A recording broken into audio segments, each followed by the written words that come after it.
Hi ಎಲ್ಲರಿಗೂ ನಮಸ್ಕಾರ, welcome back to my YouTube channel. ಎಲ್ಲರೂ ಹೇಗಿದ್ದೀರಾ? ಎಲ್ಲರೂ ಚೆನ್ನಾಗಿದ್ದೀರಿ ಅಂದ್ಕೊತೀನಿ. ಇವತ್ತು ನಾವು ಮಂತ್ರಾಲಯಕ್ಕೆ ಹೋಗ್ತಾ ಇದ್ದೀವಿ ಒಂದು ಸ್ಪೆಷಲ್ ಒಕೇಶನ್ಗೋಸ್ಕರ. ಸೊ ವ್ಲಾಗ್ ಮಾಡ್ತಾ ಇದ್ದೀನಿ, ಫ್ಯಾಮಿಲಿ ಎಲ್ಲ ಹೋಗ್ತಾ ಇದ್ದೀವಿ, ತೋರಿಸ್ತೀನಿ ನಿಮಗೆ. ಓಕೆನಾ?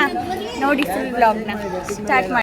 ಇದೇನಪ್ಪ ರೈಲ್ವೆ ಸ್ಟೇಷನಲ್ಲಿ ವ್ಲಾಗ್ ಸ್ಟಾರ್ಟ್ ಮಾಡಿದವಳು ಮನೇಲಿ ಪೂಜೆ ಮಾಡ್ತಾ ಇದ್ದಾಳೆ ಅಂತ ನೋಡ್ತಿದ್ದೀರಾ. ಅದು ಜಸ್ಟ್ ಇಂಟ್ರೋ ತೊಗೊಂಡಿದ್ದೆ ಅಷ್ಟೇ ರೈಲ್ವೆ ಸ್ಟೇಷನಲ್ಲಿ. ಬಟ್ ಆ್ಯಕ್ಚುಲ್ ವ್ಲಾಗ್ ಈಗ ಸ್ಟಾರ್ಟ್ ಆಗಿದೆ. ಮನೆಯಲ್ಲಿ ಪೂಜೆಯಿಂದ ಸ್ಟಾರ್ಟ್ ಮಾಡ್ತಾ ಇದ್ದೀನಿ. ಆ್ಯಂಡ್ ಇಂಟ್ರೋ ನೋಡ್ಕೊ ಬಂದಿದ್ದೀರಾ ಅಲ್ವಾ. ಮಂತ್ರಾಲಯಕ್ಕೆ ಹೋಗ್ತಾ ಇದ್ದೀವಿ ಒಂದು 3 days ಅಷ್ಟು, ಒಂದು ಸ್ಪೆಷಲ್ ಒಕೇಶನ್ಗೋಸ್ಕರ. ಸೊ ಅದಕ್ಕೆ ಇಲ್ಲೆಲ್ಲ ಪ್ರಿಪ್ರೇಷನ್ ನಡೀತಾ ಇದೆ. ಸ್ವಲ್ಪ ಅಡುಗೆ ಕೂಡ ರೆಡಿ ಮಾಡ್ಕೊತಿದ್ದೀವಿ. ನೋಡ್ತಿದ್ರಲ್ಲ, ಚಪಾತಿ, ಮಜ್ಜಿಗೆ, ಚಟ್ನಿ ಪುಡಿ, ನುಗ್ಗೆ ಸೊಪ್ಪಿನ ಚಟ್ನಿ, ರೈಸು, ಟೊಮೊಟೊ ಗೊಜ್ಜು, ಈ ಥರ ಒಂದಷ್ಟು ಐಟಮ್ಸ್ನ ರೆಡಿ ಮಾಡಿ ಇಟ್ಕೊಂಡಿದ್ದೀವಿ. ಹರಿಬರಿಯಲ್ಲಿ ಮನೆ ಸ್ವಲ್ಪ ಮೆಸ್ಸಪ್ ಆಗಿದೆ, ಅಡ್ಜಸ್ಟ್ ಮಾಡ್ಕೊಳ್ಳಿ. ಸದ್ಯಕ್ಕೆ ಫಸ್ಟು ನಾವು ರೈಲ್ವೆ ಸ್ಟೇಷನ್ ಹತ್ರ ಹೊರಡಬೇಕು. ಅಲ್ಲಿ ಯಾರ್ಯಾರು ಜಾಯ್ನ್ ಆಗ್ತಾರೆ ಅನ್ನೋದನ್ನು ನಿಮಗೆ ತೋರಿಸ್ಕೊಡ್ತೀನಿ ನಾನು ಹೋಗ್ತಾ. ಆ್ಯಂಡ್ ಫೈನಲಿ ರೈಲ್ವೆ ಸ್ಟೇಷನ್ ಹತ್ರ ಬಂದ್ವಿ, ಎಲ್ಲ ಪ್ಯಾಕ್ ಮಾಡಿಕೊಂಡು. ನಮ್ಮ ಮನು ಮಗಳು ಯೂಟ್ಯೂಬ್ ಚಾನಲ್ ಸಬ್ಸ್ಕ್ರೈಬ್ ಮಾಡಿ, ಲೈಕ್ ಮಾಡಿ, ಶೇರ್ ಮಾಡಿ, ಕಮೆಂಟ್ ಮಾಡಿ. ಆ್ಯಂಡ್ ಇವಾಗ ನೀವು ಒಂದು ಕ್ಯೂಟ್ ಕ್ಲಿಪ್ಪಿಂಗ್ನ ನೋಡಿದ್ರಲ್ಲ, ನನ್ನ ಫ್ರೆಂಡ್ ಅನ್ನೋದಕ್ಕಿಂತ ನನ್ನ ಫ್ಯಾಮಿಲಿ ಫ್ರೆಂಡ್ ಅವರ ಅಮ್ಮ ಮಾತಾಡಿರೋದು.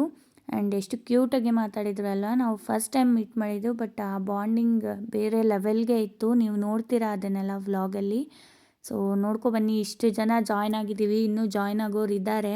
ಫೈನಲಿ ನಮ್ಮ ಟ್ರೈನ್ ಬಂತು. ನಾವೊಂದು 20ರಿಂದ 25 ಜನ ಮಂತ್ರಾಲಯಕ್ಕೆ ಹೊರಡ್ತಾ ಇದ್ದೀವಿ. ಫ್ಯಾಮಿಲಿ, ಫ್ರೆಂಡ್ಸ್, ಕಸಿನ್ಸ್ ಎಲ್ಲರೂ ಸೇರಿಕೊಂಡು.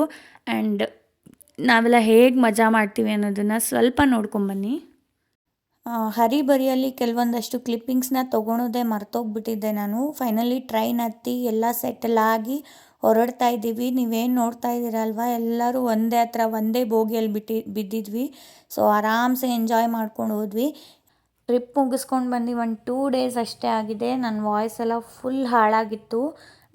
ವೆದರ್ ಚೇಂಜ್ ಆಗಿ, ವಾಟರ್ ಚೇಂಜ್ ಆಗಿ, ಹಾಗಾಗಿ ವಾಯ್ಸ್ ಸ್ವಲ್ಪ ಗರಗರ ಅಂತಿದೆ, ಅಡ್ಜಸ್ಟ್ ಮಾಡ್ಕೊಳ್ಳಿ. ನೀವು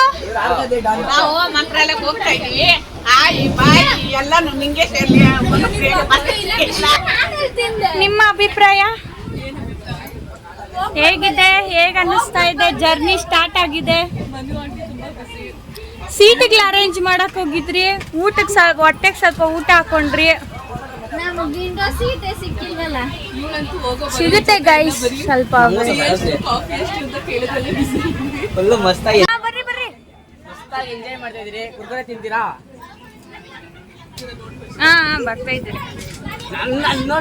ಅಭಿಪ್ರಾಯ ಹೆಂಗಿದೆ?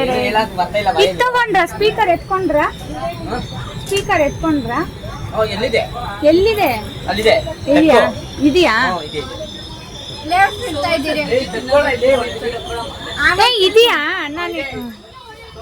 ಆ್ಯಂಡ್ ಈ ವ್ಲಾಗಲ್ಲಿ ಸ್ಪೆಷಲ್ ಏನಂತಂದರೆ, ಫ್ಯಾಮಿಲಿ ಜೊತೆ ನಮ್ಮ ಪುಟಾಣಿ ಕೂಡ ಬರ್ತಾ ಇದ್ದಾರೆ ಮಂತ್ರಾಲಯಕ್ಕೆ. ರಾಯರ ದರ್ಶನ ಮಾಡೋಕ್ಕೆ ಬರ್ತಾ ಇದ್ದಾರೆ. ಸೊ ಅವರೊಂದು ಸ್ಪೆಷಲ್ ಒಕೇಶನ್ಗೆ ನಾವು ಮಂತ್ರಾಲಯಕ್ಕೆ ಹೋಗ್ತಾ ಇರೋದು. ನೋಡ್ತಾ ಇದ್ದೀರಲ್ಲ, ದೊಡ್ಡವರೆಲ್ಲ ಒಂದು ಕಡೆ ಕೂತಿದ್ರೆ, ಚಿಕ್ಕವರೆಲ್ಲ ಒಂದು ಕಡೆ ಕೂತಿದ್ರು. ಸೊ ಇವರೆಲ್ಲ ಮಾತಾಡಿಕೊಂಡು ನಮ್ಮ ಪುಟಾಣಿಗೆ ಈ ಥರ ಪುಟ್ಟದಾಗಿ ಒಂದು ಜೋಕಾಲಿ ಕಟ್ಟಿದ್ವಿ. ಸೊ ಅವರು ಕಂಫರ್ಟಬಲಾಗಿ ಫೀಲ್ ಆಗಲಿ ಅಂತ ಹೇಳಿಬಿಟ್ಟೆ ನಾವು ಟ್ರೈನ್ ಬುಕ್ ಮಾಡ್ಕೊಂಡಿದ್ದು. ಆರಾಮ್ಸೆ ಇತ್ತು. ನಾವು ಲಾಸ್ಟ್ ಟೈಮ್ ಹೋದಾಗೂ ಟ್ರೈನಲ್ಲೇ ಹೋಗಿದ್ದಿದ್ದು. ಸೊ ಟ್ರೈನ್ ಎಕ್ಸ್ಪೀರಿಯನ್ಸ್ ಅಂತೂ 10 on 10 ಕೊಡ್ಬೋದು. ನೀವು ಯಾರಾದರೂ ಮಂತ್ರಾಲಯಕ್ಕೆ ಹೋಗೋರಿದ್ರೆ ಬಜೆಟ್ ಫ್ರೆಂಡ್ಲಿ ಆಗಿರುತ್ತೆ, ಕಂಫರ್ಟಬಲ್ ಆಗೂ ಇರುತ್ತೆ. ಸೊ ಡೆಫಿನೆಟ್ಲಿ ನೀವು ಟ್ರೈನ್ನ ಟ್ರೈ ಮಾಡಲೇಬೇಕು. ಆ್ಯಂಡ್ ಇಲ್ಲಿ ನಮ್ಮ ಯಜಮಾನ್ರು ನೋಡ್ತಿದ್ರಲ್ಲ, ಸುಮ್ಮನೆ ತಿರ್ಗಾಡ್ತಾ ಇದ್ದಾರೆ ಎಲ್ಲರೂ ಅವ್ರವ್ರ ಇಷ್ಟಕ್ಕೆ. ಇವರು ಲಾಗ್ ಮಾಡಕ್ಕೆ ಸ್ಟಾರ್ಟ್ ಮಾಡಿದ್ದಾರೆ, ಎಲ್ಲ ಸಪೋರ್ಟ್ ಮಾಡಿ. ಮತ್ತೆ 75 ಸಬ್ಸ್ಕ್ರೈಬರ್ ಇನ್ನೂ ಸಾಕು, ಮಾಡಬೇಕು, ಬೆಳಿಬೇಕು.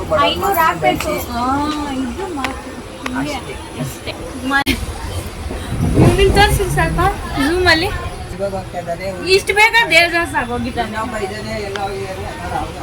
ಆಕಾಶ್ ಕನ್ನಡಿಗ ನೋಡಿ ಬ್ರೋ, ಇಲ್ಲಿ ಐ ಮಾಡಿ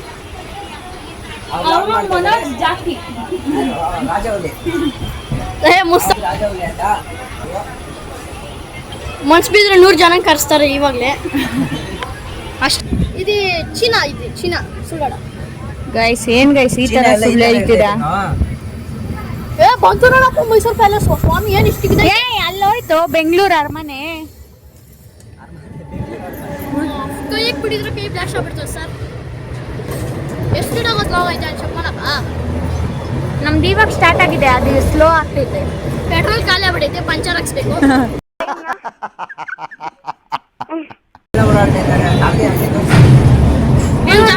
ಒಂದ್ ಜಾಗದಲ್ಲಿ ಇಲ್ಲಲ್ಲ ಗೈಸ್ ಇವರು ಡಿಪ್ರೆಷನ್ ಆಗ್ತಾ ಇಲ್ಲ. ಡಿಪ್ರೆಷನ್ ಒಂದಲ್ಲ ಎರಡು ಜಾಗ ವೈಟ್ ಅಂಡ್ ವೈಟ್ ಹಾಕೊಂಡ್ ಬಂದವ್ರೆ. Depression white and white watch ಅನ್ನಕ್ಕಾಗಲ್ಲ. ಕೊಡಲ್ಲ ಅನ್ಕದೆ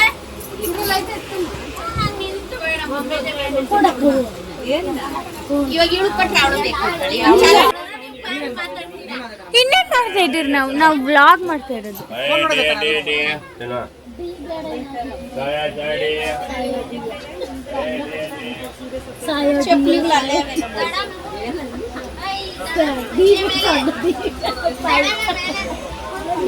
ಚಾಯ್ ಟೀ ಅಂತ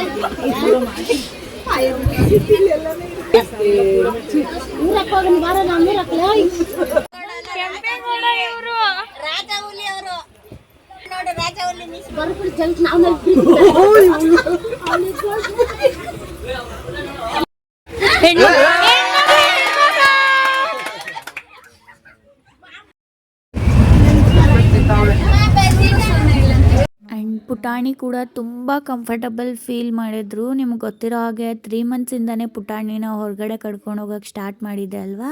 ಸೊ ಹಂಗಾಗಿ ಅವರು ಬೈಕು, ಕಾರು, ಟ್ರೈನಲ್ಲಿ ಕೂಡ ಆರಾಮಾಗಿ ಟ್ರಾವೆಲ್ ಮಾಡಿದ್ರು, ಯಾರಿಗೂ ಹಿಂಸೆ ಮಾಡಲಿಲ್ಲ. ಫೀಡ್ ಮಾಡಬೇಕಂದ್ರೆ ಅಳ್ತಾಯಿದ್ರು. ಸೊ ಆ ಟೈಮಲ್ಲಿ ಫೀಡ್ ಮಾಡಿಬಿಟ್ರೆ ಮತ್ತೆ ಅವ್ರು ಆರಾಮ್ಸೆ ಎಲ್ಲರ ಜೊತೆ ಆಟ ಆಡ್ಕೊಂಡು ಇರ್ತಿದ್ರು. ನಾನು ಅಷ್ಟೇ ಪಾಪುನ ನನ್ನ ಜೊತೆನೇ ಇಟ್ಕೊಂಡಿರಲಿಲ್ಲ, ಎಲ್ಲರಿಗೂ ಕೊಟ್ಬಿಟ್ಟಿದ್ದೆ. ಬಿಕಾಸ್ ನಾನು 5 ಮಂತ್ಸಿಂದ 24/7 ಪಾಪು ಜೊತೆನೇ ಇರ್ತಿದ್ದೆ ಅಲ್ವಾ. ಸೊ ಅವರೆಲ್ಲ ಹಂಗಿರೋಕ್ಕಾಗಲ್ಲ ಅಂತೇಳ್ಬಿಟ್ಟು ಕಂಪ್ಲೀಟಾಗಿ ಅವ್ರ ಕೈಲೇ ಕೊಟ್ಬಿಟ್ಟಿದ್ದೆ. ಸೊ ಅವರೇ ನೋಡ್ಕೊತಾ ಇದ್ರು. ಆ ಟೈಮಲ್ಲಿ ನಾನು ನನ್ನ ಪಾಡಿಗೆ ಎಂಜಾಯ್ ಮಾಡ್ತಾಯಿದ್ದೆ. ಬೇಬಿ ಆಗಿದೆ, ಸೊ ಅದ್ರ ಮೇಲೇ ಕಾನ್ಸಂಟ್ರೇಟ್ ಮಾಡಬೇಕು ಅನ್ನೋ ಥರ ಏನೂ ಇರಲಿಲ್ಲ. ಆ್ಯಂಡ್ ಅವ್ರ ಹತ್ರ ಎಲ್ಲ ಆರಾಮಾಗಿದ್ದರಿಂದ ನನಗೂ ತೊಂದರೆ ಆಗಲಿಲ್ಲ. ಆ್ಯಂಡ್ ಇದೇ ಥರ ಟೈಮ್ ಸ್ಪೆಂಡ್ ಮಾಡಿಕೊಂಡು, ಡ್ಯಾನ್ಸ್ ಮಾಡಿಕೊಂಡು, ಮಜಾ ಮಾಡಿಕೊಂಡು ಟೈಮ್ ಸ್ಪೆಂಡ್ ಮಾಡಿದ್ವಿ. ಊಟ ಎಲ್ಲ ಮುಗಿಸ್ಕೊಂಡ್ವಿ. ಅದನ್ನೆಲ್ಲ ಏನು ಕ್ಲಿಪ್ಪಿಂಗ್ ತೊಗೊಂಡಿಲ್ಲ, ಬಿಕಾಸ್ ತುಂಬ ಜನ ಇದ್ದೀವಲ್ಲ. ಸೊ ಅವ್ರನ್ನೆಲ್ಲ ಒಂದು ಹತ್ರ ಸೇರಿಸೋದು, ಟಿಕೆಟ್ಸ್. ಆ್ಯಂಡ್ ತುಂಬ ಜನ ಹೋಗಿದ್ವಿ ಈ ಸತಿ ಅಂತೂ. ತುಂಬ ಚೆನ್ನಾಗಿತ್ತು ಟ್ರಿಪ್ ಅಂತೂ. ಗೊತ್ತಿಲ್ಲ, ನಮಗೆ ಲಾಸ್ಟ್ ಟೈಮ್ ಹೋದಾಗ ಆಲ್ಮೋಸ್ಟ್ ಒಂದು 12 ಮೆಂಬರ್ಸ್ ಹೋಗಿದ್ವಿ. ಬಟ್ ಈ ಟೈಮ್ 25 ಮೆಂಬರ್ಸ್ನ ಕರ್ಕೊಂಡು ಹೋಗೋ ಥರ ರಾಯರ ಆಶೀರ್ವಾದ ಸಿಕ್ತು ನಮಗೆ. ಆ್ಯಂಡ್ ಇನ್ನೂ ಜಾಸ್ತಿ ಆಗಲಿ ವರ್ಷಕ್ಕೊಮ್ಮೆ ಈ ಥರ. ತುಂಬ ಚೆನ್ನಾಗಾಯಿತು. ಆ್ಯಂಡ್ ಊಟ ಎಲ್ಲ ತೊಗೊಂಡೋಗಿದ್ವಲ್ಲ, ಎಲ್ಲರೂ ತಿಂದ್ಕೊಂಡು ಸ್ವಲ್ಪ ಹೊತ್ತು ರೆಸ್ಟ್ ಮಾಡಿ ಈ ಥರ ಇದ್ದೀವಿ ಇವಾಗ ನೈಟ್ಗೆ. ಆ್ಯಂಡ್ ಇನ್ನೊಂದು 3 hours ಜರ್ನಿ ಇತ್ತು. ಆ್ಯಂಡ್ ನಮ್ಮ ಪುಟಾಣಿ ನೋಡಿ ಮತ್ತೆ ರೆಸ್ಟ್ ಮಾಡಿ ಸ್ವಲ್ಪ ಹೊತ್ತು ಪಪ್ಪನ ಜೊತೆ ಆಟ ಆಡೋಕ್ಕೆ ಬಂದರು. ಇಲ್ಲಿ ಎಲ್ಲರೂ ಸೇರಿಕೊಂಡು ಮೋನಿನ ರೇಗಿಸ್ತಾ ಇದ್ವಿ. ಮೋನಿ ಅಂತಂದರೆ ಇವಳೇ ನನ್ನ ಫ್ರೆಂಡು. ಇವಳು ಪಾಪು ಆದಾಗಲಿಂದ ಪಾಪು ನೋಡೋಕ್ಕೆ ಬಂದೇ ಇರಲಿಲ್ಲ. ಇದೇ ಫಸ್ಟ್ ಟೈಮ್ ಬಂದಿರೋದು. ಅವಳು ಮೈಸೂರಿಗೆ ಶಿಫ್ಟ್ ಆಗಿದ್ದರಿಂದ ಬರೋಕ್ಕಾಗಿರಲಿಲ್ಲ, ವರ್ಕ್ ಪರ್ಪಸ್ಸಿಗೆ ಶಿಫ್ಟ್ ಆಗಿದ್ದಾಳೆ. ಎನಿವೇಸ್ ಅವಳು ಇಲ್ಲಿದ್ದರೆ ಬಂದೇ ಬರ್ತಿದ್ಲು. ಯಾಕಂತಂದರೆ ನಾನು ಪ್ರೆಗ್ನೆನ್ಸಿ ರಿವೀಲ್ ಮಾಡಿದಾಗ ನೆಕ್ಸ್ಟ್ ಡೇನೇ ಬಂದು ಸರ್ಪ್ರೈಸ್ ಮಾಡಿದ್ಲು. ಹಾಗಾಗಿ ಆ್ಯಂಡ್ ಸ್ವಲ್ಪ ರೆಸ್ಟ್ ಬೇಕು ಅಂತ ಮತ್ತೆ ಸ್ವಲ್ಪ ಮಲ್ಗೋರೆಲ್ಲ ಮಲ್ಗಕ್ಕೆ ಹೋದ್ರು. ಆ್ಯಂಡ್ ನಮ್ಮ ಪುಟಾಣಿನ ಎತ್ಕೊಳಕ್ಕೆ ಇಲ್ಲೆಲ್ಲರೂ ವೆಯ್ಟಿಂಗಲ್ಲಿದ್ದಾರೆ, ಒಬ್ಬರು ತಪ್ಪಿದ್ರೆ ಒಬ್ಬರು. ಡ್ಯಾನ್ಸ್ ಕೂಡ ಮಾಡಿದ್ವಿ, ಬಟ್ ಆ ಕ್ಲಿಪ್ಪಿಂಗ್ಸ್ ಎಲ್ಲ ತೊಗೊಳ್ಲಿಲ್ಲ. ಯಾಕೋ ಅಷ್ಟು ವೀಡಿಯೋ ಮಾಡಬೇಕು ಅನಿಸ್ಲೇ ಇಲ್ಲ. ಆ್ಯಂಡ್ ಫೈನಲಿ ಮಂತ್ರಾಲಯ ರೀಚ್ ಆಗಿದ್ದೀವಿ. ಸ್ಟೇಷನಿಂದ ದೇವಸ್ಥಾನದ ಹತ್ರ ಬಂದುಬಿಟ್ವಿ. ಸೊ ನಾವು ಹೋಗಿ ರೂಮೆಲ್ಲ ಹುಡ್ಕೊಂಡು ಬಂದ್ವಿ. ಪ್ರಿಯಾರ್ಲಿ ಏನೂ ಬುಕ್ ಮಾಡಿರಲಿಲ್ಲ, ಹಾಗಾಗಿ ಅಲ್ಲೇ ಡೈರೆಕ್ಟಾಗಿ ಹೋಗಿ ಬುಕ್ ಮಾಡಿದ್ವಿ.